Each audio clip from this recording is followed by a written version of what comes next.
Bismillahirrahmanirrahim. Assalamualaikum warahmatullahi wabarakatuh. Alhamdulillah, wassalatu wassalamu ala rasulillah sayyidina Muhammad wa ala alihi wa sahbihi wa mawalah, amma ba'd. Yang saya hormati para saudara-saudara, mugi-mugi majelis ilmu ini ditakdir oleh Allah menjadi majelis ilmu yang nafi'an mubarakah di dunia wal akhirah. Ala hadhihi niyyah wa ala kulli niyatin salihah wa ala ma nawainah wa ala ma wa salafus salih.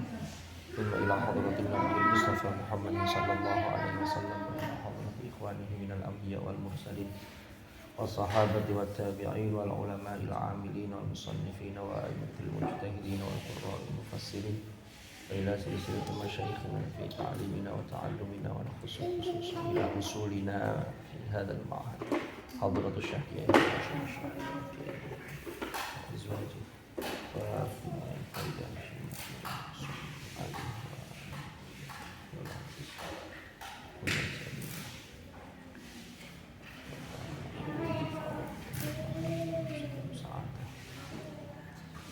وجميع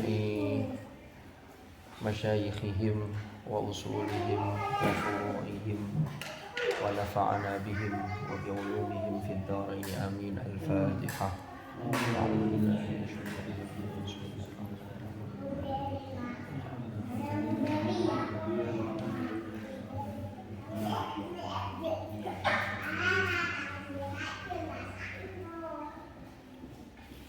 Bismillahirrahmanirrahim. Kita lanjutkan. Jadi ini nanti mungkin ya ngajinya tidak usah banyak-banyak karena jajannya sudah banyak. Atau kalau jajannya banyak, ngajinya banyak. Di pertemuan perdana yang lalu kita membahas tentang pengantar sebelum masuk ke Tafsirul Jalalain, dan kita sudah kemarin sudah masuk ke surah Al-Fatihah, yaitu masih sampai belum masuk pada ayat pertama. Jadi walaupun surah Al-Fatihah itu di belakang di dalam Tafsirul Jalalain itu, karena kemarin sudah kita jelaskan ya, ini untuk mengelompokkan bahwa Al-Fatihah itu ditafsirkan oleh Imam Jalaluddin Al-Mahalli, yaitu guru dari Imam As-Suyuti. Makanya kita baca tafsirnya dari Al-Fatihah karena sesuai dengan tertibul mushaf. Nanti kita akan masuk setelah Fatihah selesai baru akan awal Al-Baqarah insyaallah. Bismillahirrahmanirrahim. Qala al-mu'allif rahimahullahu ta'ala wa nafa'ana bihi wa bi ulumihi fid dharain amin. Suratul Fatihati makkiyatun wa ayatuha sab'un wa hiya sab'u ayatin bil basmalati in kanat minha wasabi'atu siratal ladzina ila akhiriha wa illam takun minha fal basmalatu fasabi'atu ghairil maghdubi ila akhiriha wa yuqaddaru fi awwaliha qulu liyakuna ma qabla iyyaka na'budu munasiban lahu bikauniha min maqulil ibad. Jadi kemarin sudah kita bahas termasuk pembahasan mengenai bahwa surah Fatihah itu ada 7 ayat.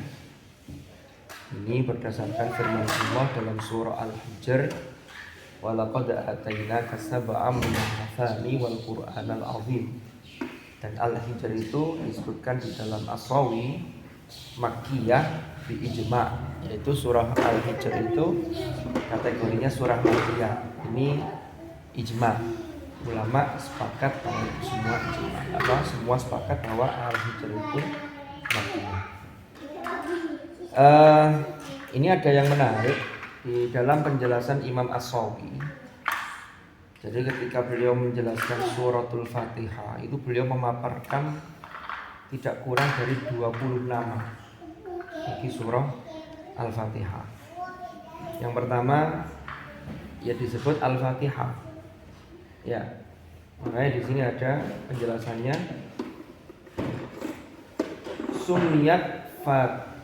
Sumiyat Fatihatan, artinya surah Al-Fatihah itu dinamakan Fatihah Di annaha miftahul kitabil aziz. Karena Al-Fatihah itu menjadi pembuka Al-Quran, yaitu Al-Kitabil Aziz. Kalau kita lihat dari sisi turunnya, itu kan memang surah Fatihah itu tidak turun pertama. Mungkin nanti Om Rudi bisa mengoreksi. Yang pertama ini kan Al-Alaq yang 5 ayat itu. Cuman saya belum mendapatkan informasi dan saya belum ini setelah yang 5 ini turunnya kapan? Kan Al-Alaq itu ada 19 ayat. Ayat 6-nya ini, karena kalau dalam kitab-kitab terkait dengan ilmu tafsir, ulumul Quran, itu biasanya hanya langsung Al-Alaq, setelah itu Al-Qalam, Al-Muzammil, Al-Muddathir, baru Al-Fatihah. Ini tartibun nuzul. Jadi urutan turun. Nah kemudian Fatihah itu ditempatkan di depan. Ini terkait dengan tartibul mushaf. Yang ini tauqifi, itu memang petunjuk dari Allah melalui Rasulullah Sallallahu Alaihi Wasallam. Nah Fatihah itu pertama disebut Fatihatan li'annaha miftahul kitabil aziz. Lalu yang kedua Faniha, nama yang kedua ini bagi Fatihah disebut dengan Fatihatul Kitab. Jadi bisa disebut Al-Fatihah atau mari kita buka dengan Fatihatil Kitab, itu juga boleh. Tsalitsuha Ummul Quran. Nama yang ketiga itu disebut dengan Ummul Quran. Li'annahu, karena sesungguhnya Al-Quran iku muftatahun biha.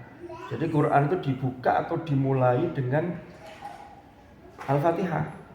Faka'annaha, maka seakan-akan Al-Fatihah itu iku asluhu wa asasuhu, menjadi pokok atau asas atau inti dari Al-Quran. Karena memang Al-Fatihah itu kandungannya, cakupannya luas, dan itu mencakup pokok-pokok ajaran yang ada dalam Al-Quran. Kalau kita lihat Bismillahirrahmanirrahim, Alhamdulillahirabbil alamin. Ini kan bicara mengenai ketauhidan. Nah, ketauhidan itu kan memang ini pondasi. Jadi agama risalah yang dibawa oleh nabi-nabi, termasuk oleh Rasul sebelum Rasulullah Muhammad SAW. Itu dari sisi ketauhidannya kan semuanya sama. Jadi Rasulullah Muhammad itu bukan yang pertama membawa ajaran tauhid. Ini melanjutkan. Hanya yang berbeda itu dalam tataran syariat. Kecuali syariat yang memang tetap dilestarikan. Syar'u man qablana syar'un lana ma lam yunsak. Jadi yang tidak dinasakh, tidak dimansukh, ya berarti tetap digunakan.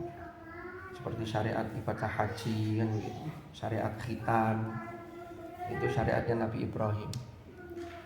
Tapi ada syariat-syariat yang lain, terutama seperti syariat zaman Bani Israel yang Nabi Musa itu sudah tidak lagi digunakan, tapi ada syariat yang lain dimansukh dengan syariatnya Rasulullah SAW.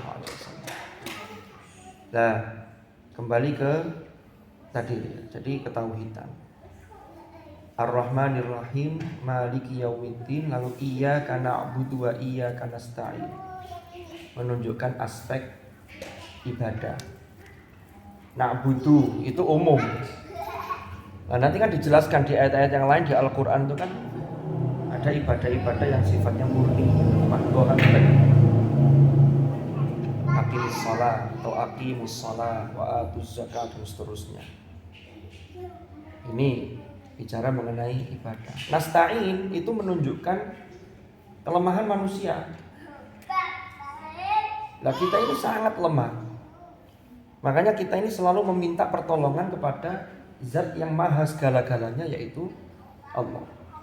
Nasta'in. Lalu ihdinas siratal mustaqim. Nah, ini mendownload hidayah. Nanti kita lihat, kita baca tafsirnya, termasuk jenis-jenis hidayah itu apa saja. Dengan begitu. Siratal ladzina an'amta 'alaihim ghairil maghdubi 'alaihim waladdallin. Itu bicara termasuk aspek sejarah, tentang sejarah manusia. Manusia itu ada yang an'amta alaihim, ulaika alladzina an'amallahu alaihim minan nabiyyin, kan begitu, wasiddiqin wasyuhada wassalihin. Tapi ada yang al-maghdubi alaihim, yang dimurkai oleh Allah.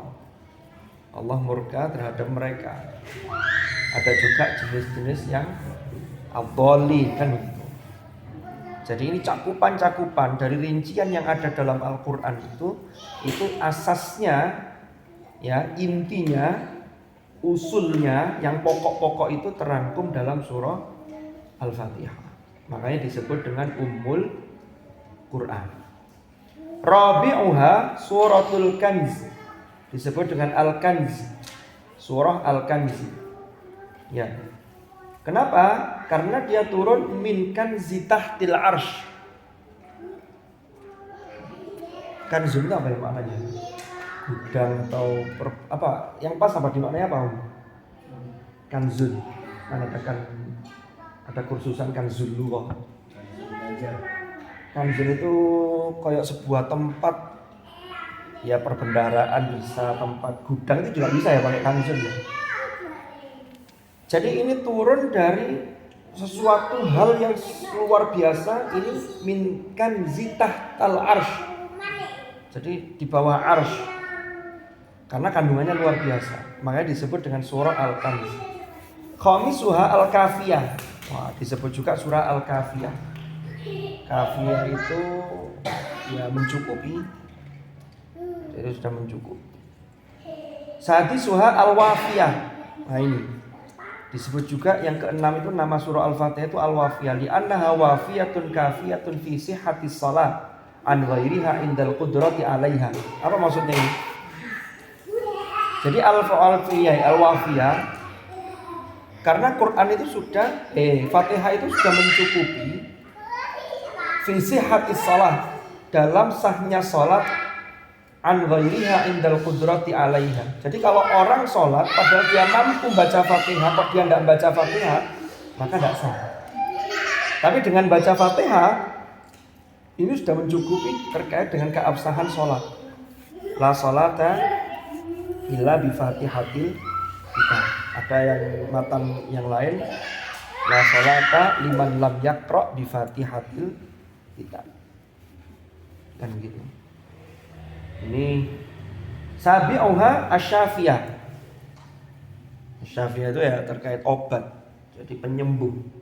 Surah Al-Fatihah itu juga menjadi penyembuh. Faminuha asyifa. Ya. Yang ke-8 namanya asyifa.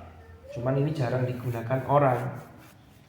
Jadi kalau pembukaan acara-acara, mari kita buka dengan bacaan surah asyifa. Itu orang-orang mungkin bingung. Surat apa?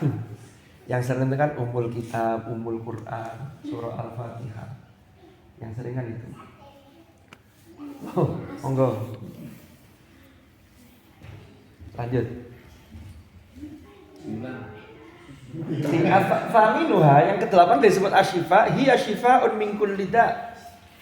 Ini berdasarkan apa yang pernah disampaikan oleh Rasulullah. Rasulullah pernah menyatakan hiya syifa'un, surah Al-Fatihah itu syifa'un min kulli da', yaitu obat dari segala penyakit.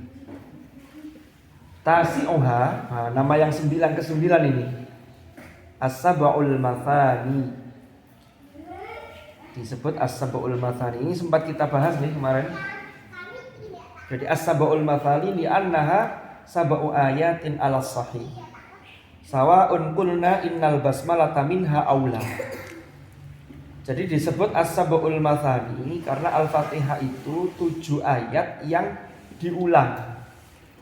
Ya. Kenapa? Karena Fatihah itu jumlahnya 7 ayat. Baik kita mengatakan bahwa Bismillah itu bagian dari surah Al-Fatihah, ataukah Bismillah itu bukan bagian dari surat Al-Fatihah. Ini sudah disinggung oleh Imam Jalaluddin Al-Mahalli kemarin ketika sudah kita bahas sebelum beliau menafsirkan masuk ke penafsiran surah Al-Fatihah. Jadi yang jelas jumlahnya 7. Okay. Kalau dimulai dari Bismillah berarti ayat terakhirnya Siratal ladzina an'amta 'alaihim ghairil maghdubi 'alaihim waladdallin. Nah, lanjutannya ini. Ashiruha An-Nur. Nama yang ke-10 itu surah Al-Fatihah disebut surah An-Nur. Padahal di Al-Quran sudah ada surah namanya An-Nur, itu juga ada di juz 18 itu. Tapi surah Al-Fatihah juga disebut surah An-Nur. Al-Hadi Asyara disebut dengan surah Ruqyah. Ya, ini kalau orang kena sihir atau apa itu bacakan surah Al-Fatihah. Kok gak mandi? Ya bukan salah Fatihahnya, salah lisannya yang baca. Mungkin kakek bisa. Mungkin. Nggih.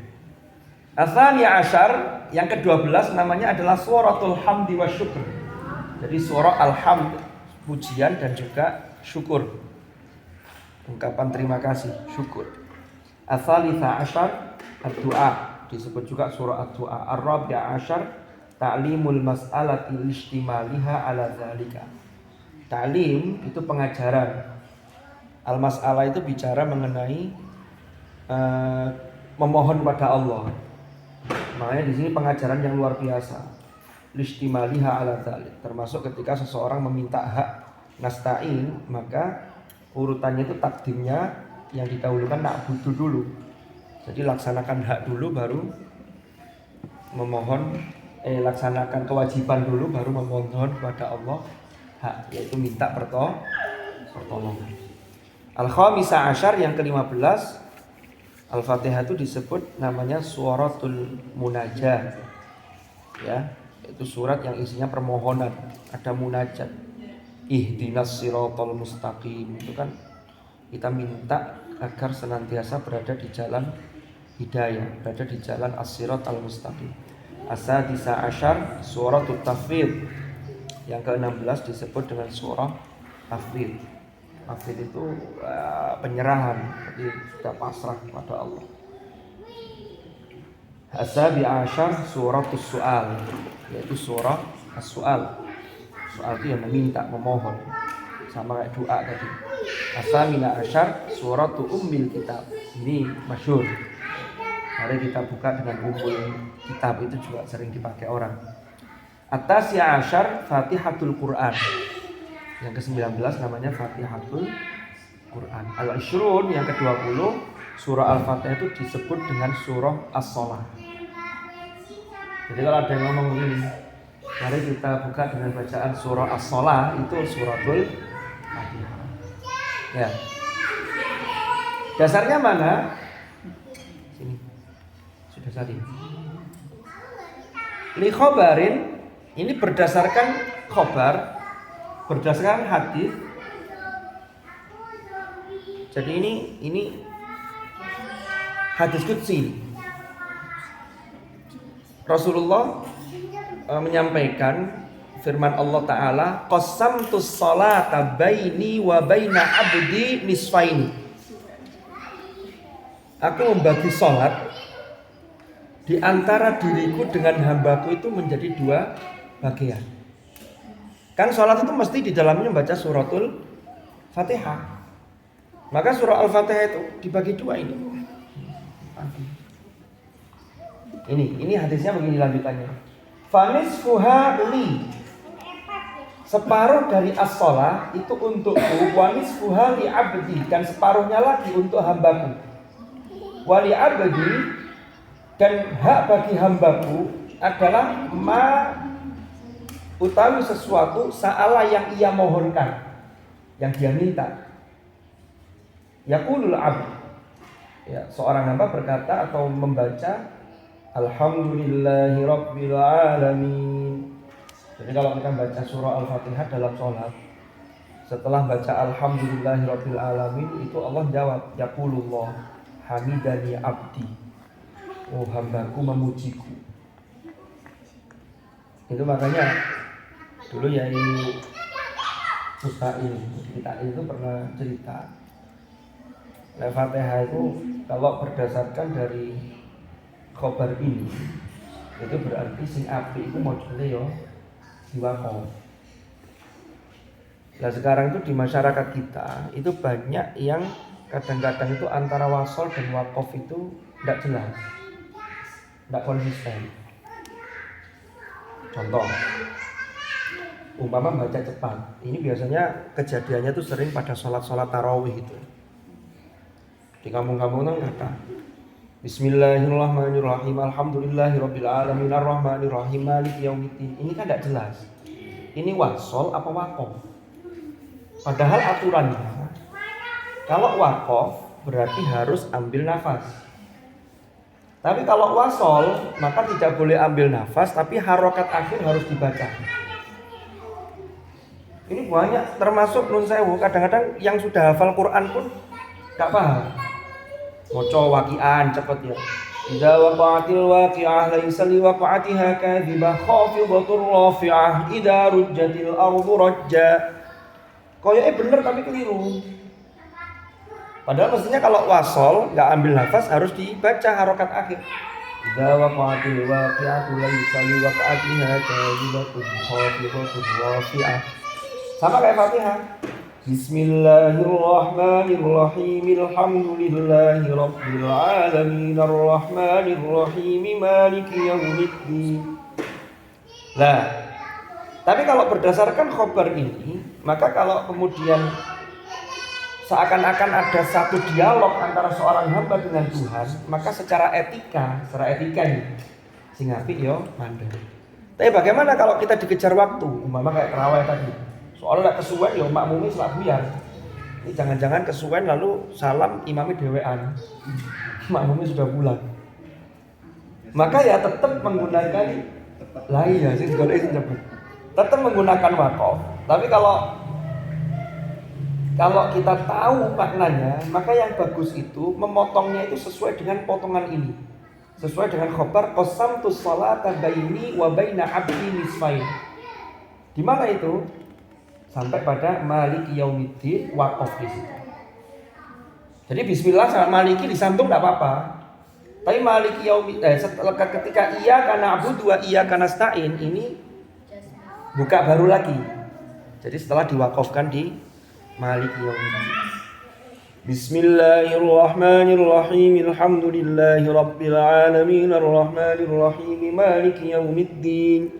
Apaan? Iyyaka na'budu wa iyyaka nasta'in, ihdinas siratal mustaqim, siratal ladzina an'amta 'alaihim ghairil maghdubi 'alaihim waladdallin.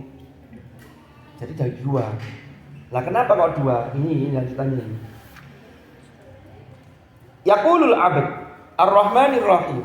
Ketika seorang hamba itu membaca surah Al-Fatihah lalu membaca Ar-Rahmanir Rahim, yaqulur Rabb. Gusti Allah dawuh, Gusti Allah jawab, asna alayya abdi. Oh, hambaku memuji terhadap diriku. Jadi dijawab oleh Allah. Ketika seorang hamba mengatakan yaqulul abd maliki yaumiddin, yaqulullah majjadani abdi. Ini hambaku mengagungkanku. Ini sampai di sini. Makanya kemarin di pengantarnya Imam Jalaluddin Al-Mahalli sebelum masuk ke suratul Fatihah, wa yuqaddaru fi awwaliha qulu. Jadi sebelum kita baca bismillah, itu ada kata atau kalimat yang dikira-kirakan, yang itu tidak dimunculkan, yaitu qulu. Jadi kalau kita baca bismillahirrahmanirrahim, itu artinya Allah perintah kepada hamba-hambanya, ucapkanlah bismillahirrahmanirrahim. Sampai pada maliki yaumiddin. Ini biar nyambung ketika masuk ke iyyaka. Bisa dipahami? Kan yang pertama itu kata gantinya atau yang disebutkan ketika bismillah itu kan bukan bismika.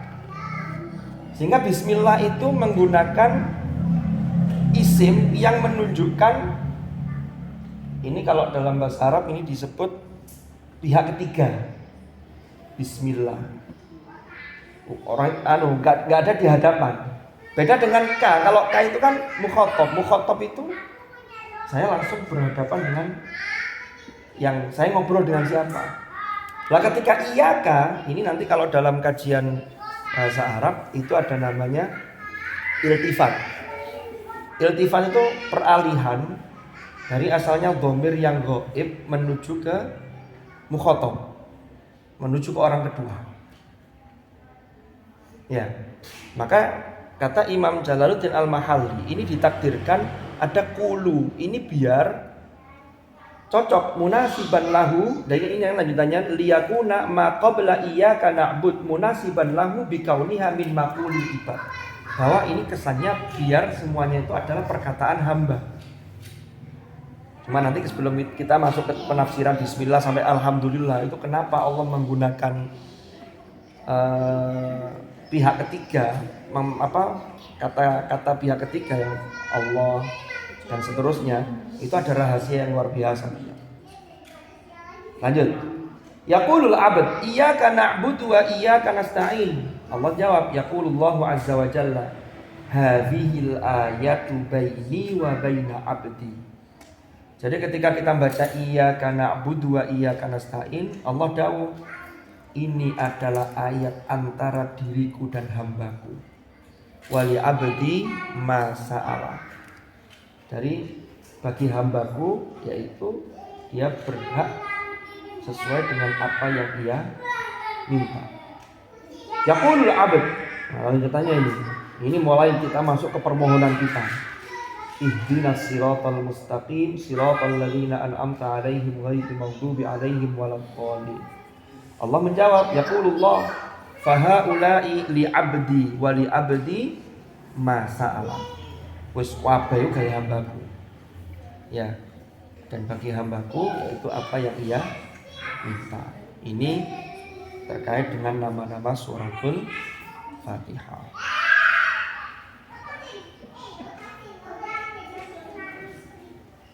Baik, bismillahirrahmanirrahim. Di dalam tafsir Jalalain, Imam Jalaluddin Al-Mahalli itu ketika masuk ke ayat bismillahirrahmanirrahim, itu beliau tidak menafsirkan, tapi langsung pakai alhamdulillah.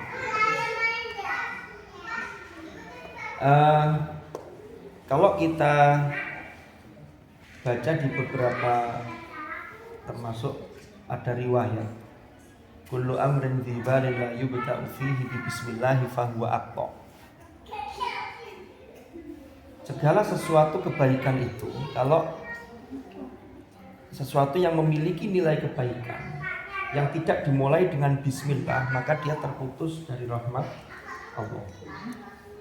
Nah, kemarin kan kita sudah membahas bahwa bismillah itu, ada yang mengatakan bahwa bismillah itu termasuk bagian dari surah Al-Fatihah. Ada yang mengatakan bismillah itu bukan bagian dari surah Al-Fatihah. Tapi di sini Imam As-Sawi itu memperkuat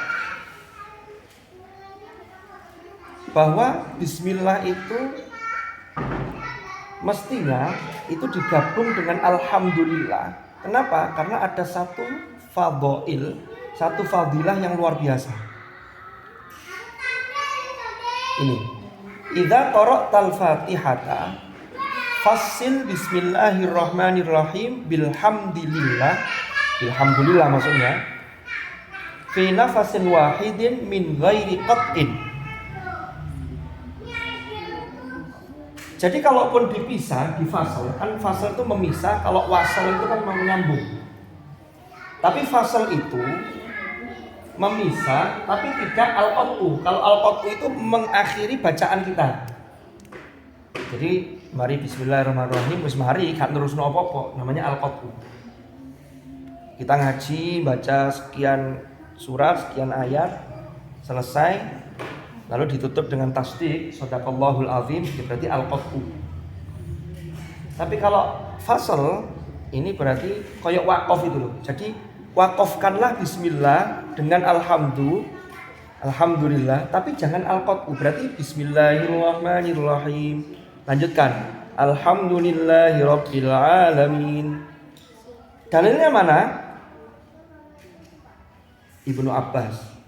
Ini dulu saya pas ngaji di mana ya, saya lupa. Ini saya catat di sini. Anna Rasulullah sallallahu alaihi wasallam.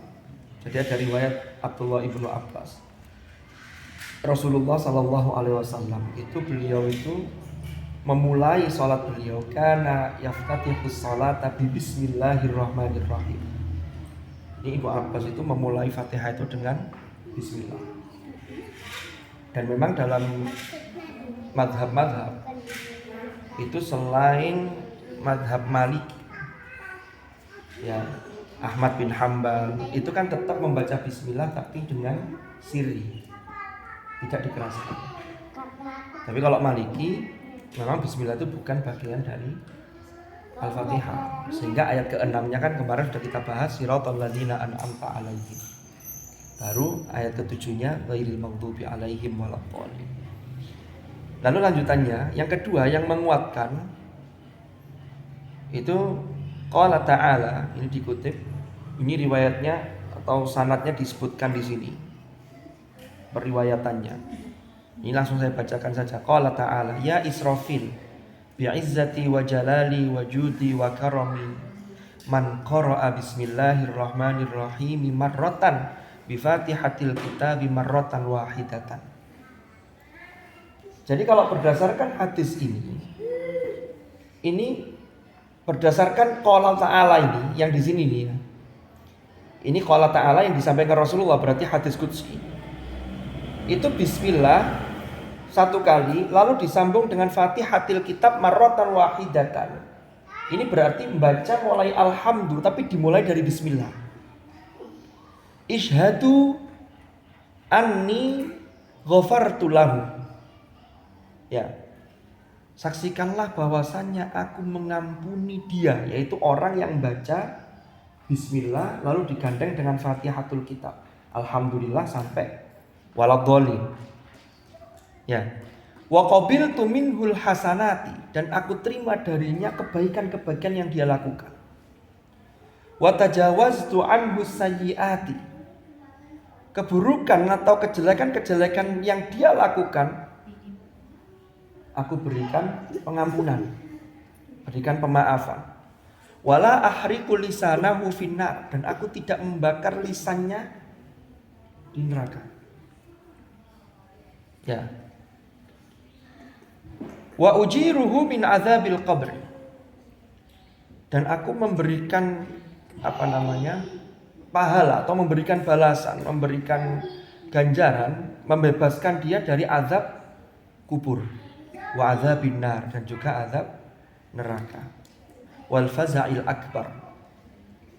Al faza'il akbar itu apa ya maknanya apa ya, seperti juz 17 itu kan ada ya. Apa al-faza'il akbar itu apa Urudi? Kayak sesuatu hal yang mengejutkan. Kan nanti orang itu akan dihadapkan pada hal-hal yang mengejutkan ketika masuk peristiwa-peristiwa, menghadapi peristiwa masuk ke akhirat. Kaget. Lu kok ini. Saking luar biasa dahsyatnya. Itu ada apa ayatnya yang pertengahan juz 17 Al-Anbiya itu? La yasma'una hasisaha wa hum fi mashtahat anfusuhum khalidun. Yauma yahzunuhumul faza'ul akbar wa tatalaqahumul malaika. Hadza yaumukumul ladzi kuntum tu'adun. Yauma natwi samaa'a katayyi sijil lil kutub. Itu al-faza'ul akbar. Nah, ini yang menarik juga, ini lanjutannya. Wa yalqani qablal anbiya'i wal awliya'i ajma'in. Jadi dia akan menemuiku sebelum para nabi dan para wali ajma'in, keseluruhan. Ini dari Al-Munawi ala Al-Jami' Shaghir. Kita lanjutkan. Bismillahirrahmanirrahim. Jadi kalau bismillahirrahmanirrahim, ketika tadi kita bicara mengenai bahwa Al-Fatihah itu adalah dalam tartibun nuzul, urutan turunnya itu kan kelima. Lafaz Allah ini itu sebenarnya orang-orang Arab ketika itu mereka sudah mengenal secara semantik Allah itu Tuhan yang disembah. Nah kalau asal katanya ini ada yang memang asli ya Allah itu sudah asli. Dalilnya dalam surah Thaha itu innani anallah la ilaha illa ana fa'budni wa aqimis salata lidzikri. Ketika Allah dawuh kepada Nabi Musa. Tapi ada yang mengatakan ini dari ilahun yang kemudian dimasuki al-ta'rif untuk menunjukkan bahwa Tuhan itu yang diketahui ya Allah. Al-ilah, lalu karena sudah kebiasaan bukan lagi al-ilah banyak tapi Allah. Ada tanwinul lam. Lamnya lafzul jalalah dibaca tanwin tebal Allah. Tetapi karena orang Arab ini mereka sudah kenal dengan Allah, tapi masalahnya nanti kalau saya tidak pas dikoreksi loh Om Rudi. Ini saya ini agak grogi juga ini saja. Jadi mereka ini sudah paham tentang Allah, tetapi kan di juz 6 itu di surah Al-Maidah ada ayat begini. Ya ahlal kitab, qad ja'akum rasuluna yubayyinu lakum ala fatratin minar rusul. Jadi ternyata utusan Allah dari masa Nabi Isa sampai masa Rasulullah Muhammad SAW, yang itu cukup lama jaraknya. Itu ada masa namanya masa fatrah. Apa masa fatrah itu? Masa fatrah itu tidak ada nabi yang diutus. Yang ada itu ya pemuka-pemuka agama, orang-orang ahlul kitab itu yang menghandle. Sehingga yang terjadilah penyimpangan tahrif itu, mulai dari menyimpangkan isi Taurat, lalu Injil, termasuk sampai terjadi keputusan ketika mengangkat Isa itu diangkat sebagai Tuhan. Asalnya dianggap sebagai anak Tuhan. Laqad kafara alladziina qalu innallaha huwal masih ibnu Maryam. Asalnya kalau kita baca di juz 10 itu yang di At-Taubah itu wa qalatil yahudu Uzairun ibnullah wa qalatin nasara al-masih ibnullah. Tiba-tiba langsung diangkat Isa itu Tuhan. Moro muncul istilah Trinitas. Itu semua oleh Al-Qur'an sudah disterilkan, itu tidak benar. Laqad kafara alladziina qalu innallaha thalithu thalatha, itu tidak benar. Kufur orang yang mengatakan. Nah, ini kan kemudian terjadi itu tahun 300 sekian Masehi, saya tidak hafal. Ada konsili para uskup seluruh dunia itu ya, yang kemudian mengangkat Isa itu sebagai Tuhan. Jadi masa fatrah itu banyak penyimpangan-penyimpangan, termasuk di dunia Arab sendiri. Kan dunia Arab itu masih ada orang-orang yang berpegang pada agama yang hanif, yang diajarkan oleh Nabi Ibrahim, dilanjutkan Nabi Ismail. Termasuk Rasulullah SAW, usulnya beliau, artinya kakek moyangnya sampai ke Nabi Adam, itu steril, tidak pernah menyekutukan Tuhan, dan termasuk tidak pernah berbuat dosa zina. Jadi sampai Rasulullah ini steril. Makanya sehingga muncul ini agak sedikit ya di luar konteks tapi terkait. Kan kalau dilacak Nabi Ibrahim itu kan kakek moyangnya Rasulullah. Lalu turun ke Ismail. Kalau yang golongannya Bani Israel itu kan julukan bagi Yakub bin Ishak bin Ibrahim. Nah Ibrahim itu anak cucunya Nabi Nuh. Karena di surah As-Saffat itu kan wa inna min syi'atihi la Ibrahim. Di antara keturunannya Nabi Nuh itu adalah Ibrahim. Dan Nabi Nuh itu kalau kita baca di juz 7 wa il qala Nabi Ibrahimnya itu kan di juz 7 kan wa il qala Ibrahimu li abihi azara atatakhidu asnaman alihah. Azar yang katanya bapaknya Nabi Ibrahim, itu kan Al-Quran menggunakan lafaz li abihi. Azar itu kan membuat patung, dijual, ya disembah-sembah.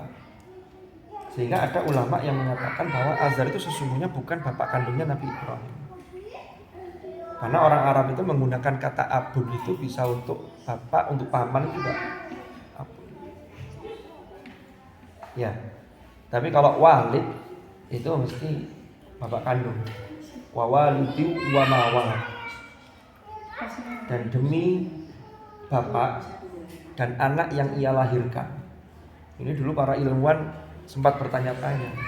Di Al-Balad kan ayatnya wa walidin wa ma walad. Kenapa kok ayatnya bukan wa walidatin wa ma waladat?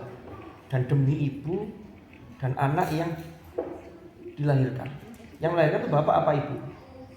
Ibu. Tapi ayatnya itu walid, bukan walidah.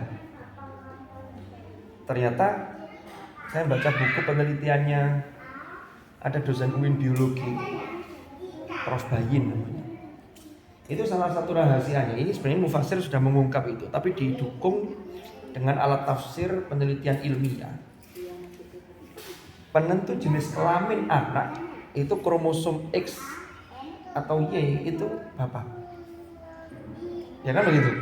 Makanya sebutannya wa walidin wa ma walad. Memang yang melahirkan ibu, tapi penentu jenis kelamin itu berasal dari kromosom laki-laki. Itu rahasianya luar biasa Quran. Contohnya seperti itu. Nah, kembali ke tadi. Lah orang-orang di musyrikin Mekah. Jadi ini kalau dulu sejarahnya kan Nabi Ismail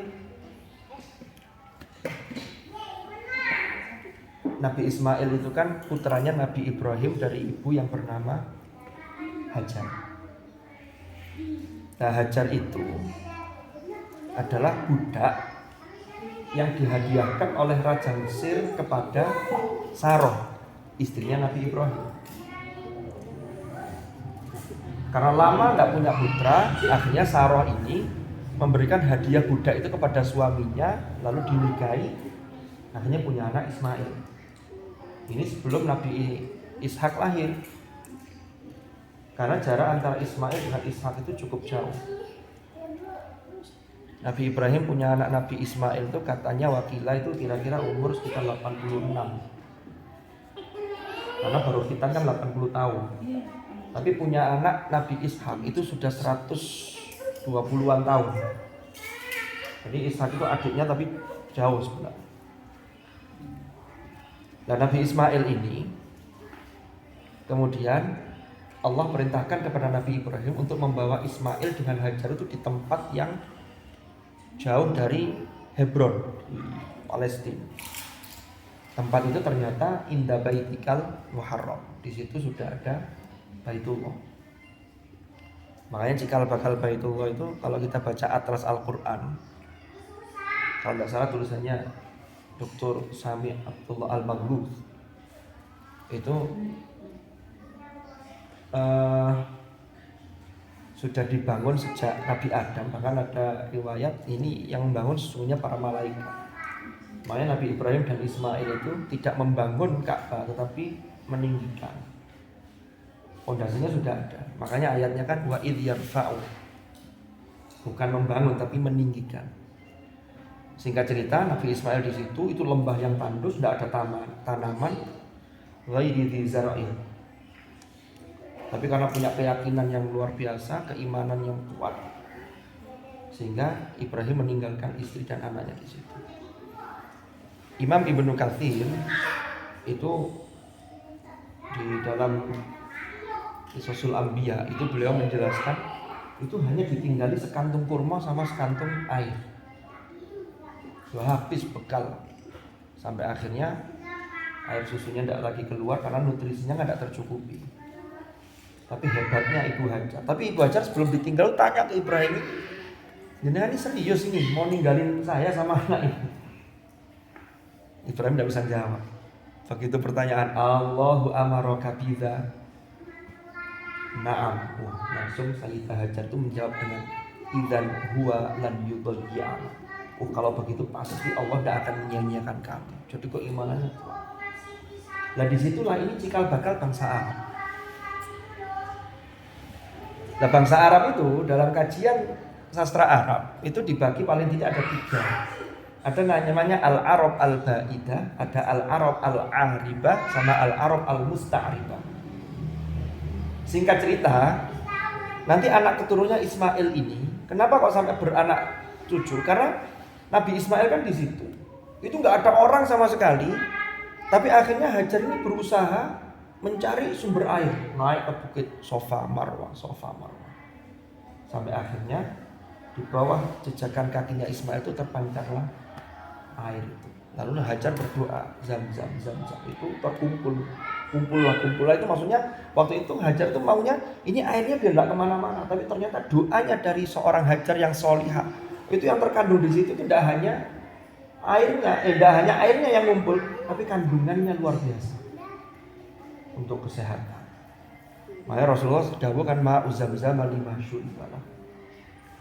Wes, karena ada sumber air.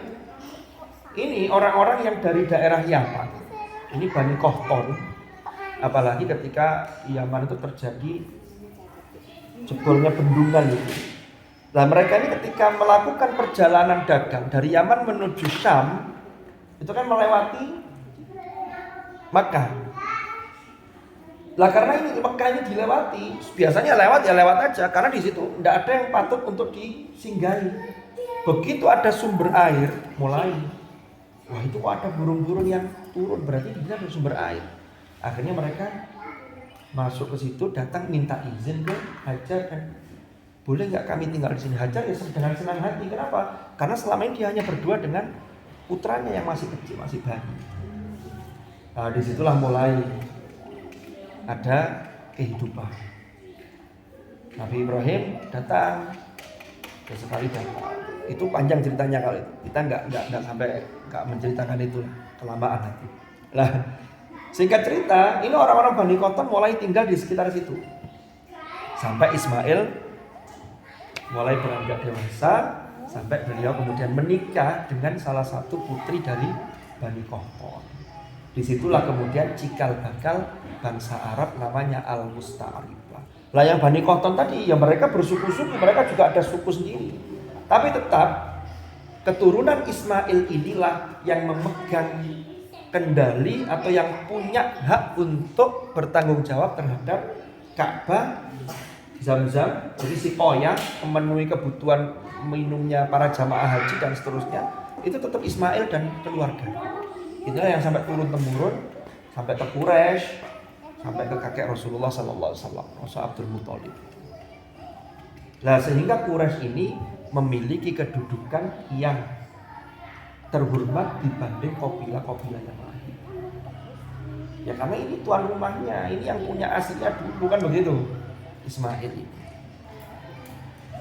Saya itu dulu pernah angan-angan doanya Nabi Ibrahim itu ketika meninggalkan putranya itu kan, Rabbana inni askantu min dzurriyyati biwadin ghairi dzi zar'in 'inda baitikal muharram.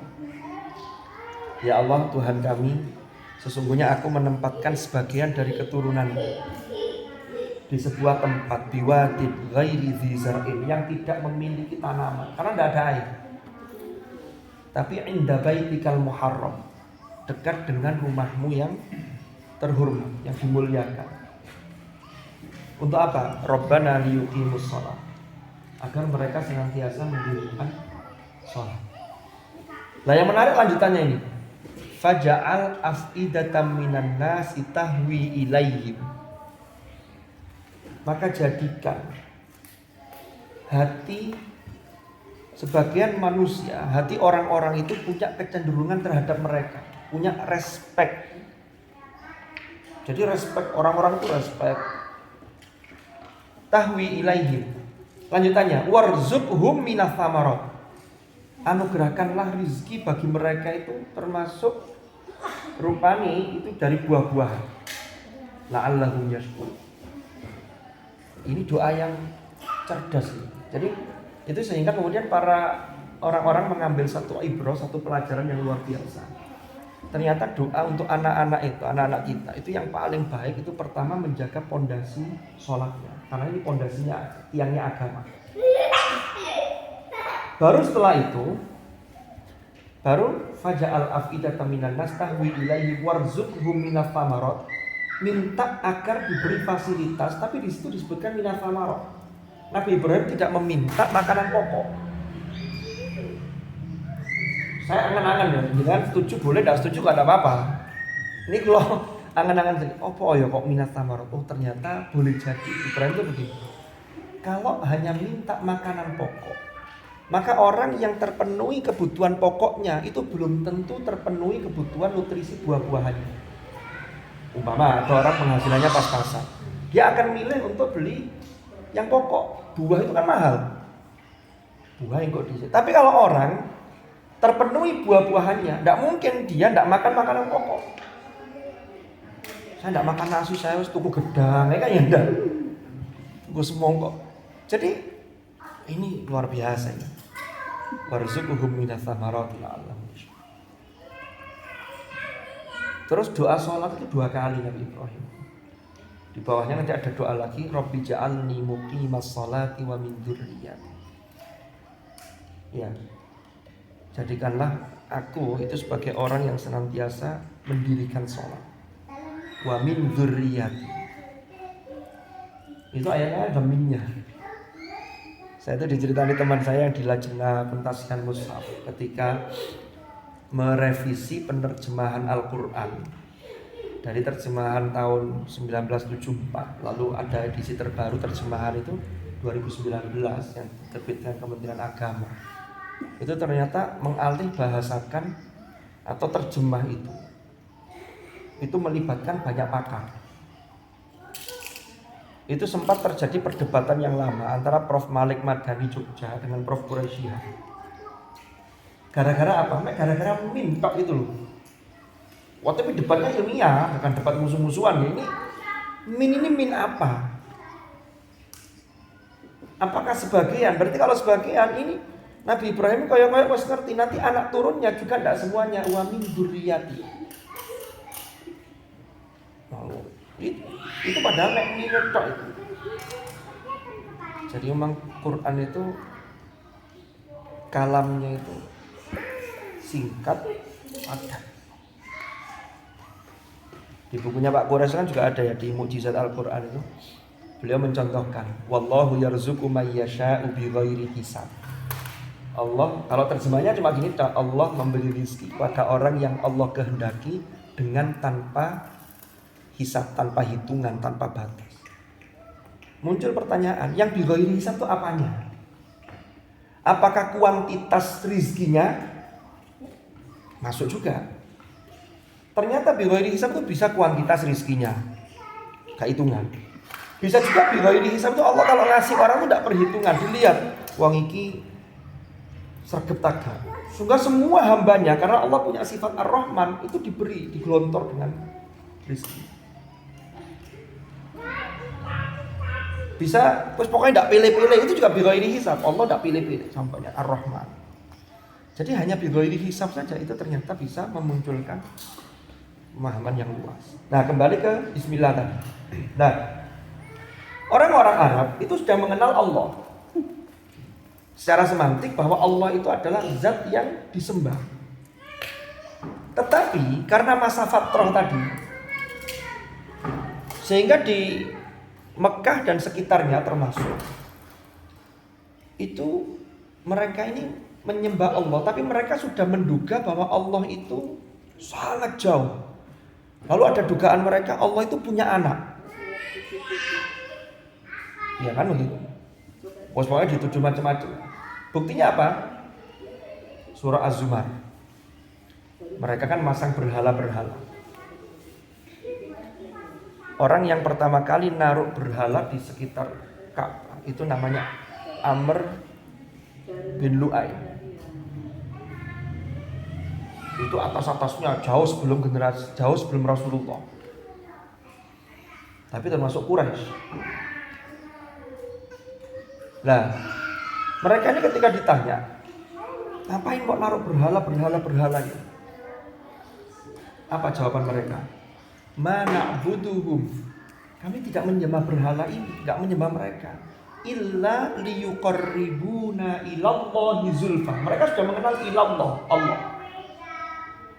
Kami tidak menyembah mereka kecuali mana abuduhum illa liyuqarribuna, agar mereka ini berhala-berhala ini mendekatkan kami kepada Allah dengan sedekat-dekatnya. Prosesi haji yang setiap tahun mereka lakukan, ada hajinya, tapi isinya sudah banyak penyimpangan. Juz 9, mana buduhu wa ma kana salatuhum indal baiti illa muka'aw wa tasdiya. Termasuk tawafnya itu mereka tawaf tanpa mengenakan pakaian dan seterusnya. Lalu berhala-berhala itu sangat banyak sekali di sekitar Ka'bah itu. Nah, inilah makanya ketika turun wahyu-wahyu yang pertama, itu Allah tidak langsung menggunakan lafaz Allah. Jangan cek surah Al-Alaq. Iqra bismi rabbika.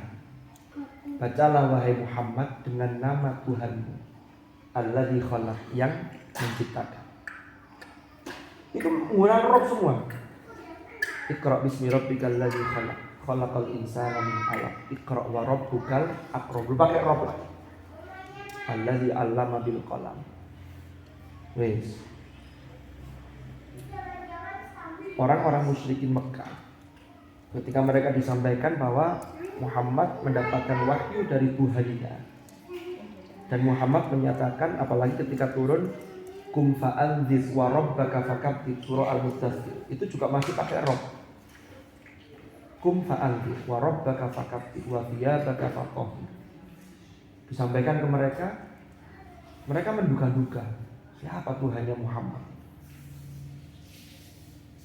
Begitu. Barulah kemudian di surah Al-Fatihah itu mulai disebutkan Allah. Mereka menduga lagi, oh Tuhannya Muhammad berarti Allah, sama. Cuman memang Allahnya secara semantik, Allahnya sama, Tuhan yang disembah. Cuman secara makna yang sudah mereka fahami karena konteks masyarakat mereka itu sudah jauh bergeser. Bisa dipahami ya? Inilah kemudian mereka terus bertanya-tanya, oh Allahnya begini, berarti paling podoai. Bahkan ada yang tidak mempercayai, wah Muhammad itu jangan-jangan bikin-bikin sendiri tuh. Am yaquluna iftarahu, am yaquluna iftarahu. Gawe itu. Ya, jadi dituduh macam-macam lah. Dituduh penyair lah, dituduh mengungkapkan ngomong mantra-mantra lah, dan seterusnya. Sampai kemudian barulah di urutan keberapa itu dari tartibun nuzul itu disterilkan dugaan-dugaan mereka itu ketika turun surah Al-Ikhlas.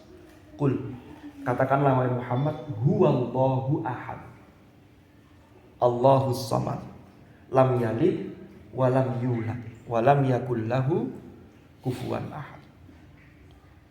Nah, ketika menyebutkan kita bismillah, maka seakan-akan bak di situ ini atau bergandeng atau lengket atau dempet atau nyantol pada sesuatu yang kita ucapkan bismillah. Umpama sebuah pekerjaan, kalau kita sudah bismillah berarti mestinya pekerjaan ini harus sejalan dengan apa yang diperintahkan dan apa yang dilarang. Kalau yang dilarang tidak dilakukan. Ono wong kate nyolong kok tetap maca bismillah. Oh ini ngawur jenenge. Itu hanya bismillah di mulut. Padahal mestinya bismillah itu bisa menjiwai seseorang. Apalagi disifati dengan Ar-Rahmanir Rahim.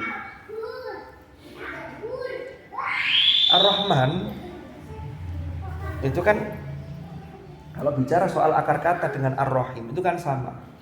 Hanya para ulama termasuk mufassir itu berbeda pendapat. Artinya berbeda itu ya, tapi tetap saling melengkapi. Tapi semua mengatakan kalau Ar-Rahman itu cakupannya lebih luas.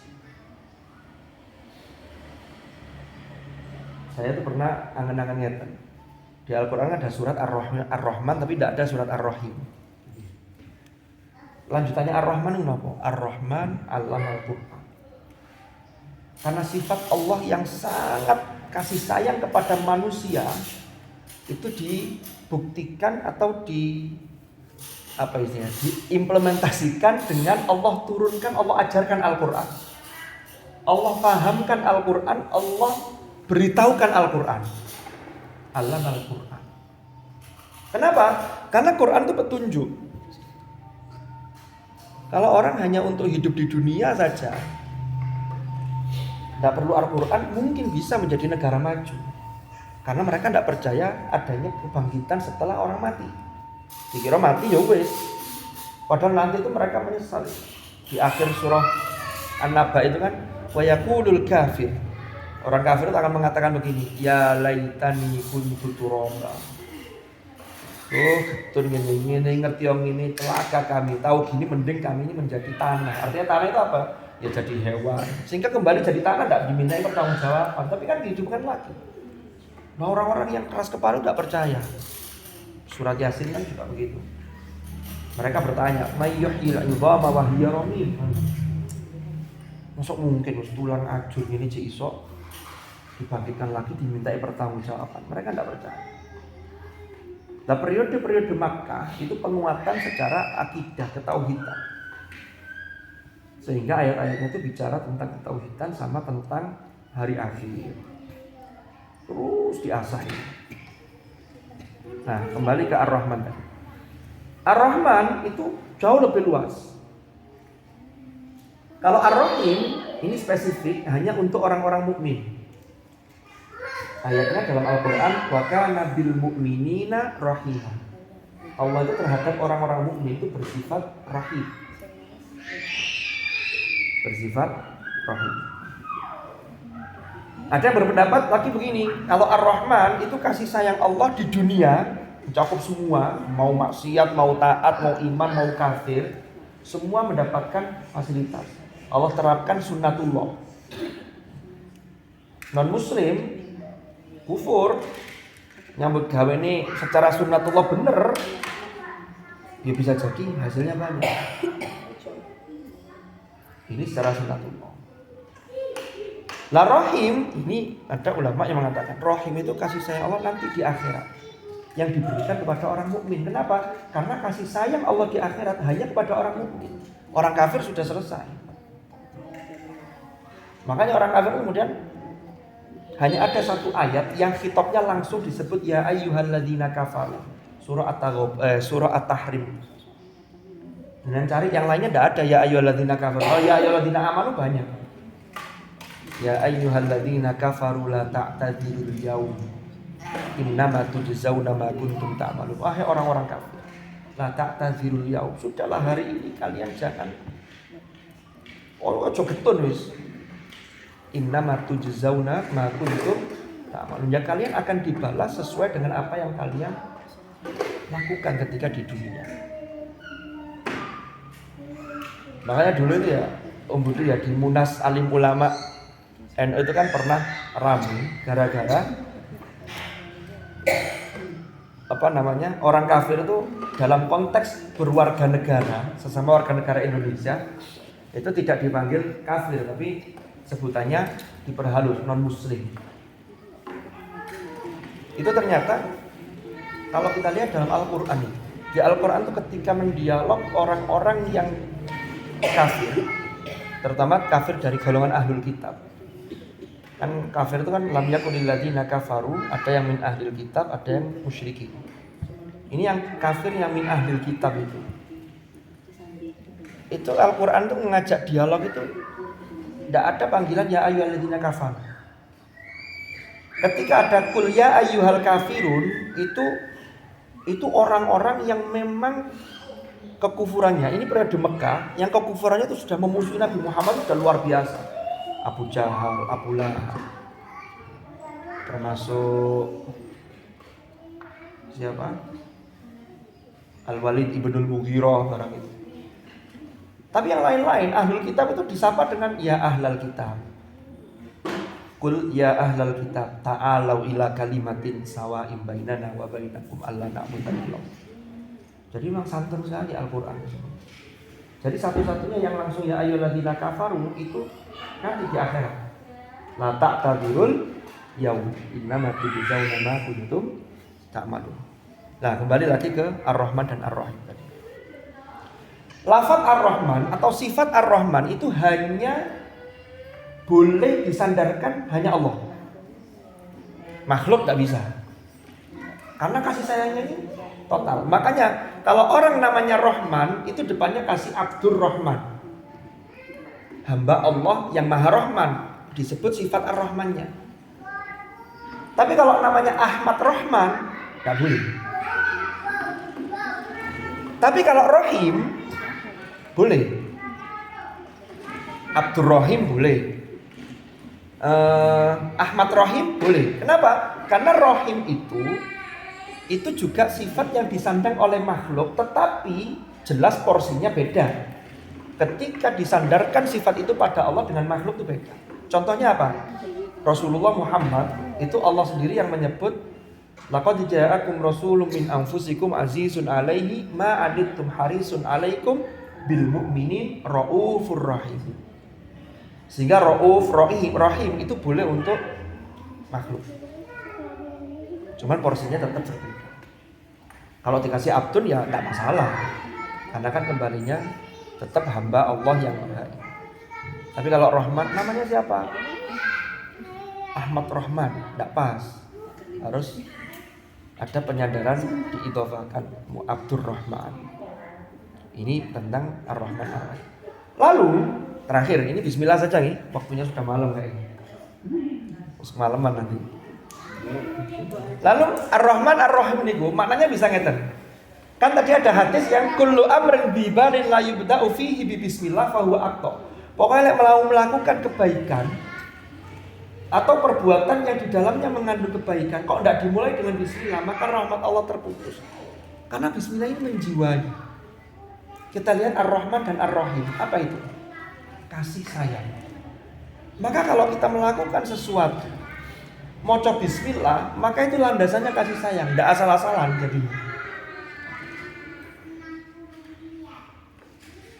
Gus Khalid, dulu saya pernah ngaji dengan Gus Khalid juga, beras itu beliau pernah mencontohkan begini. Kalau ada seorang pelukis, ahli lah pokoknya, tapi dia ketika melukis itu, ini hatinya sedang tidak mood, itu pasti hasil karyanya itu tidak bisa dirasakan dan tidak bagus. Tapi kalau pas mood, pas ini kadang orang melihat itu ini bisa dinikmati hasil. Kenapa? Karena mood itu ternyata apa? Itu pancaran Rahman dan Rahimnya Allah. Maka sebuah pekerjaan itu kalau dilandasi dengan Bismillahirrahmanirrahim, itu mestinya menghasilkan sesuatu yang baik. Kenapa? Karena ketika mengerjakan landasannya Ar-Rahman dan Ar-Rahim. Itu pelajaran yang bisa dipetik dari Bismillah. Lalu muncul lagi begini. Kasih terus. Itu mungkin yang terkait dengan Bismillah. Mungkin ada pertanyaan? Bahaya. Iku bentek kemana? Monggo kalau ada pertanyaan. Diskusi sharing mawon. Nanti kalau saya tidak bisa jawab kan bisa saya lempar kemana-mana. Ini biar bisa dilempar juga ini.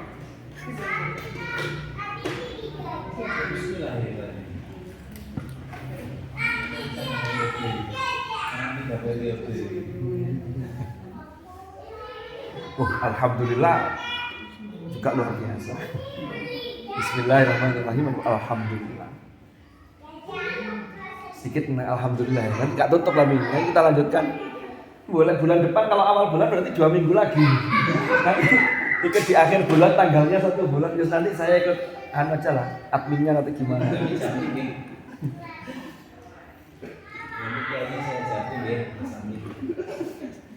Di beberapa, saya lupa di tafsir apa itu disebutkan juga. Jadi kalau alhamdulillah, kan tadi sudah clear ya bahwa agar ini seimbang dan semuanya itu terkesan ini adalah perkataannya hamba, maka sebelum kata-kata bismillah, sebelum ungkapan alhamdulillah itu ada yang dibuang, yaitu kulu. Allah memerintahkan kulu, ucapkanlah. Lalu hamba mengucapkan alhamdulillahirabbil alamin sampai pada terus iyyaka. Alhamdulillah ini kan menunjukkan pujian. Kalau diterjemah itu kan segala puji iku lillah. Hanya milik Allah. Segala puji bagi Allah. Memang alnya ini itu dikatakan sebagai al yang istighraqi afradil jins. Jadi pokoknya menghapuskan semua jenis pujian itu kembalinya pasti kepada Allah. Lalu ulama ada yang membagi pujian itu macamnya apa aja. Ada pujian itu qadim ala qadim. Pujian Allah terhadap dirinya sendiri. Ada memang ulama yang memahami ini Allah ini walaupun tidak dikasih takdir pulu, Allah ini tapi mengajarkan pada hambanya. Itu sudah mafhum. Ini yang kemarin di pertemuan yang lalu yang sudah kita bahas. Mengapa Imam Asy-Syafi'i itu mengatakan Bismillah itu bagian dari Al-Fatihah. Bukan berarti Allah memohon rahmat kepada dirinya, enggak. Tapi Allah mengajarkan kepada hambanya. Ini loh, lek minta rahmat itu, woconi. Kan begitu. Kan kalau Imam Malik kan Bismillah itu kan bacaan memohon rahmat. Masa Allah minta rahmat pada dirinya? Ya, enggak mungkin kan begitu, enggak masuk akal. Nah, ketika bicara soal pujian, ada al-qadim, qadim ala qadim, yaitu Allah memuji dirinya sendiri. Lalu ada qadim ala hudud, Allah memuji makhluk. Makhluk yang dipuji siapa? Rasulullah. Seperti tadi itu, laqad ja'akum rasulun min anfusikum. Sifat terpujinya diungkap, di blow up. Azizun alaihi ma adittum, harisun alaikum bil mu'minina raufur rahim. Lalu pujiannya eksplisit di dalam surah Al-Qalam, wa innaka la'ala khuluqin azim. Sesungguhnya engkau Muhammad benar-benar di atas budi pekerti yang luhur. Itu langsung wa innaka. Kalau dalam Al-Ahzab 21, laqad kana lakum fi rasulillahi uswah. Ini pujian-pujian Allah. Lalu yang menarik juga, ternyata di Al-Qur'an itu Allah tidak pernah sekalipun menyebut Muhammad itu dengan panggilan namanya secara langsung. Ini bentuk penghormatan, bentuk pujian tersebut. Yang ada itu ya ayyuhan nabi. Berarti disebut gelarnya. Kalau menjelaskan tentang namanya itu disusul dengan gelarnya. Muhammadur Rasulullah. Wa ma Muhammadun illa rasul. Makanya di akhir rangkaian akhir di surat An-Nur kan ada ayat la taj'alu du'a ar-rasuli bainakum ka du'a ba'dikum ba'da. La taj'alu du'a ar-rasuli bainakum, jangan kalian menjadikan panggilan Rasulullah. Ini mufassir ada yang memaknai panggilan Rasulullah maksudnya gimana? Ketika Rasulullah manggil sahabat, maka kalian ini harus segera, jangan seperti dipanggil teman biasa. Ka du'a ba'dikum ba'da. Atau bisa dimaknai begini, kalau kalian manggil Rasulullah, maka ojo nyeluk kaya konconi. Maka berilah panggilan-panggilan yang isinya penghormatan terhadap beliau.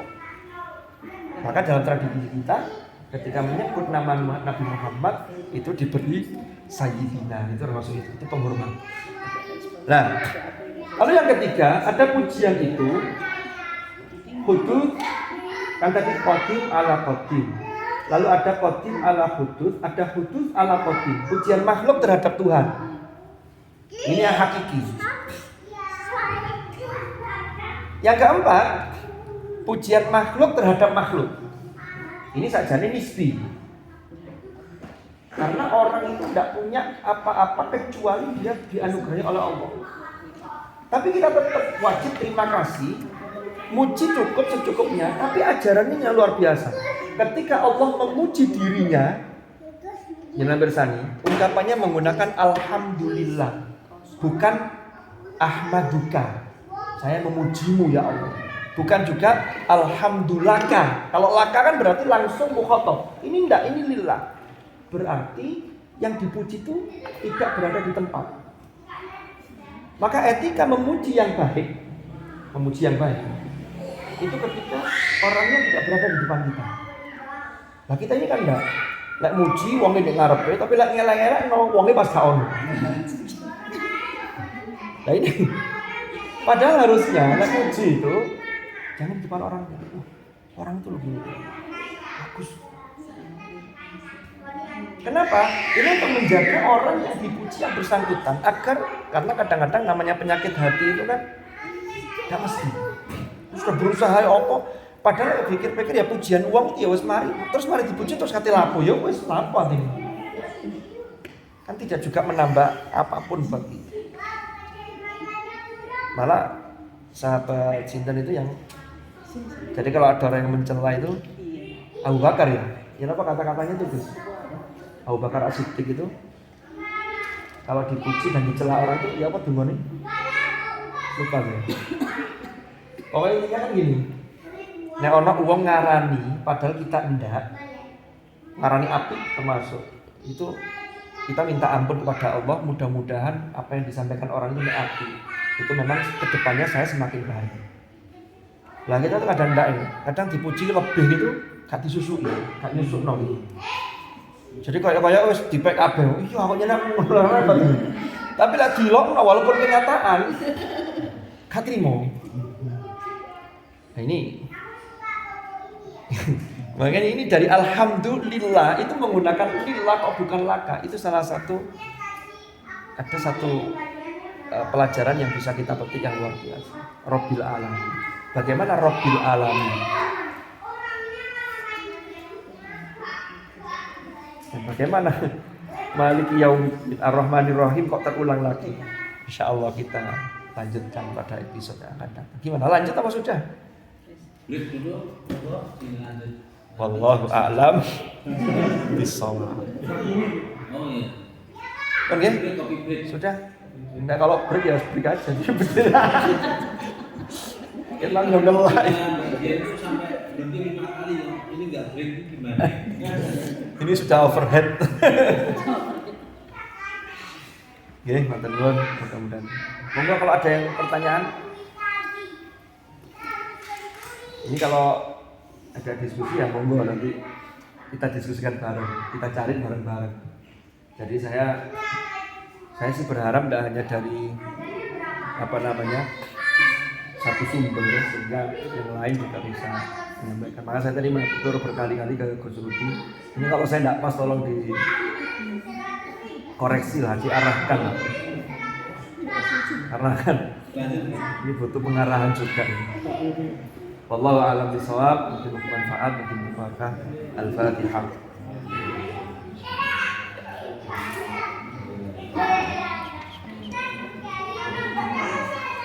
Bismillahirrahmanirrahim. Alhamdulillahirabbil alamin. Allahumma anfa'na ma 'allamtana wa anfa'na bima 'allamtana wa 'allimna ma yanfa'una warzuqna ilman nafi'a.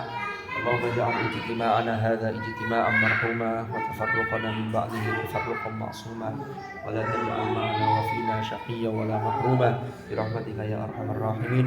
Sallallahu ala sayyidina Muhammadin walhamdulillahirabbil alamin. Al-Fatihah.